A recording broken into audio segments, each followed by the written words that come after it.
ನಮ್ಗಿಂತ ಏಜ್ ಜಾಸ್ತಿ ಡಿಫ್ರೆನ್ಸ್ ಇರುವಂತ ಹುಡುಗನ್ನ ನಾವ್ ಮದ್ವೆ ಆಗಲ್ಲ ಅಂತ ನೀವ್ ಯೋಚನೆ ಮಾಡ್ತಿದ್ರೆ ಈ ವಿಡಿಯೋ ನೋಡಿ. ಆ, ನಾನ್ ಅದ್ರ ಅಗೇನ್ಸ್ಟ್ ಮಾತಾಡ್ತಾ ಇದ್ದೀನಿ. ನಿಮ್ಗಿಂತ ಸ್ವಲ್ಪ ವಯಸ್ಸಾಗಿರೋ ಹುಡುಗನ್ನೇ ಮದ್ವೆ ಆದ್ರೆ ನೀವು ಸೇಫು ಅಂತ ನಾನು ಹೇಳ್ತಾ ಇದ್ದೀನಿ. ಅದಕ್ಕೆ ಸೈಂಟಿಫಿಕ್ ರೀಸನ್ ಇದೆ ಮೊದಲನೇದು, ಅಂಡ್ ಎರಡನೇದು ಎಮೋಷನಲ್ ರೀಸನ್ ಅಂತ ಹೇಳ್ಬೋದು. ಮೊದಲನೇದಾಗಿ ಹುಡುಗರಿಗೆ ಎಮೋಷನಲ್ ಮೆಚುರಿಟಿ ಬರೋದು ಆಕ್ಚುಲಿ ಲೇಟ್ ಆಗುತ್ತೆ. ಮುಂಚೆ ಎಲ್ಲ ಏನಿತ್ತು ಅಂದ್ರೆ ಹುಡುಗಿರ್ಗೆ 18 ವರ್ಷ ಆಗಿರ್ಬೇಕು, ಹುಡುಗರಿಗೆ 21 ವರ್ಷ ಆಗಿರ್ಬೇಕು ಅಂತ ಇತ್ತು ಮದ್ವೆ ಆಗಕ್ಕೆ. ಅದು ಆಕ್ಚುಲಿ ಸೈಂಟಿಫಿಕ್. ನೀವು ಗಮನಿಸೋದಾದ್ರೆ ಎಷ್ಟೋ ರಿಸರ್ಚ್ ಪೇಪರ್ಗಳನ್ನ ನೋಡಿ, ಆನ್ಲೈನ್ ಅಲ್ಲಿ ಸರ್ಚ್ ಮಾಡಿ ನೋಡಿ, ಹುಡುಗಿರ್ಗೆ emotional maturity, decision making capability ಇದೆಲ್ಲ ಮೊದಲೇ ಬರುತ್ತೆ.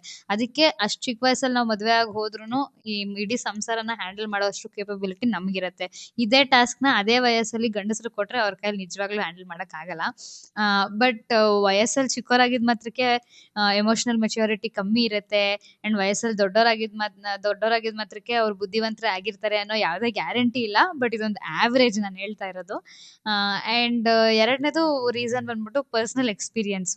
ನಾನ್ ಗಮನಿಸಿರೋದೇನು ಅಂತಂದ್ರೆ, ಸ್ವಲ್ಪ ವಯಸ್ಸಾಗಿರೋರು ನೀವು ಮದ್ವೆ ಆದ್ರೆ, ಈಗ ತಾನೇ ಹೊಸದಾಗಿ ಮದ್ವೆ ಆಗಿ ಇನ್ನೊಂದ್ ಮನೆಗೆ ಹೋಗಿರ್ತೀರಾ, ನೀವ್ ಎಷ್ಟೊಂದ್ ತಪ್ಪುಗಳನ್ನ ಮಾಡ್ಬೋದು, ಅಥವಾ ನಿಮ್ಗೂ ನೋವು ನಲಿವುಗಳು ಎಷ್ಟೊಂದ್ ಇರುತ್ತೆ ನಿಮ್ಮಲ್ಲಿ.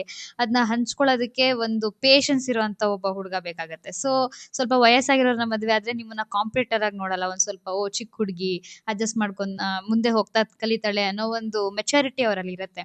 ಅದೇ ಒಬ್ಬ ನಿಮ್ಮ ಏಜ್ನವ್ರನ್ನ ಮದ್ವೆ ಆದ್ರೆ ಯಾವಾಗ್ಲೂ ಕಿತ್ತಾಡ್ತಾ ಇರ್ತೀರಾ, ಒಬ್ರಿಗೊಬ್ರು ರೆಸ್ಪೆಕ್ಟ್ ಕೊಡಲ್ಲ, ಆಮೇಲೆ ಹಿಂಗೆ ಜಾಸ್ತಿ ಜಗಳಗಳು ಜಾಸ್ತಿ ಆಗುತ್ತೇನೋ ಅಂತ ನನಗ್ ಅನ್ಸುತ್ತೆ, ಪರ್ಸನಲ್ ಎಕ್ಸ್ಪೀರಿಯನ್ಸ್ ಬೇಸಿಸ್ ಮೇಲೆ. ಅದನ್ನ ನಾನು ನೋಡಿದೀನಿ.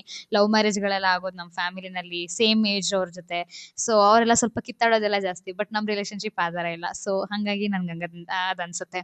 ಅಂಡ್ ಒಂದ್ ನಿಮಿಷ, ಆ, ತುಂಬಾ ಇಂಪಾರ್ಟೆಂಟ್ ಏನು ಅಂತ ಅಂದ್ರೆ, ಸ್ವಲ್ಪ ವಯಸ್ಸಾಗಿರೋರ್ನ ನೀವು ಮದ್ವೆ ಆಗ್ಬಿಡ್ತೀರಾ, ಬಟ್ ಅವ್ರಿಗೆ ಈ ವಯಸ್ಸಾಗಿರೋ ತರ ಮೆಂಟಾಲಿಟಿ ಇರಬಾರ್ದು. ಅಂದ್ರೆ ಫಾರ್ ಎಕ್ಸಾಂಪಲ್, ತುಂಬಾ ಹಳೆ ಕಾಲದವರು ನೀನು ಈ ತರದ್ದೇ ಬಟ್ಟೆ ಹಾಕೋಬೇಕು, ನೀನ್ ಹಿಂಗೆ ಇರ್ಬೇಕು, ಆಮೇಲೆ ನೀನ್ ಹೊರಗಡೆ ಹೋಗ್ಬಾರ್ದು, ಜಾಸ್ತಿ ಬೇರೆಯವ್ರ ಜೊತೆ ಹುಡುಗರ ಜೊತೆ ಮಾತಾಡ್ಬಾರ್ದು, ಈ ತರ ಎಲ್ಲ ರಿಸ್ಟ್ರಿಕ್ಷನ್ಸ್ ಆಗ್ತಾರಲ್ಲ, ಅಂತವ್ರನ್ನ ನೀವು ಮದ್ವೆ ಆಗೋದಿರ್ಲಿ, ಅಂತವ್ರನ್ನ ಅಕ್ಕಪಕ್ಕ ಕೂಡ ಸುಳಿಯಕ್ ಬಿಡ್ಬಾರ್ದು, ಅಂತವ್ರನ್ನ ಫ್ರೆಂಡ್ಶಿಪ್ ಕೂಡ ಅವ್ರ ಜೊತೆ ಮಾಡ್ಕೋಬಾರ್ದು. ಬಟ್ ಒಂದ್ ಸ್ವಲ್ಪ ಪ್ರೋಗ್ರೆಸಿವ್ ಮೈಂಡ್ ಸೆಟ್ ಇರುತ್ತೆ ನೋಡಿ.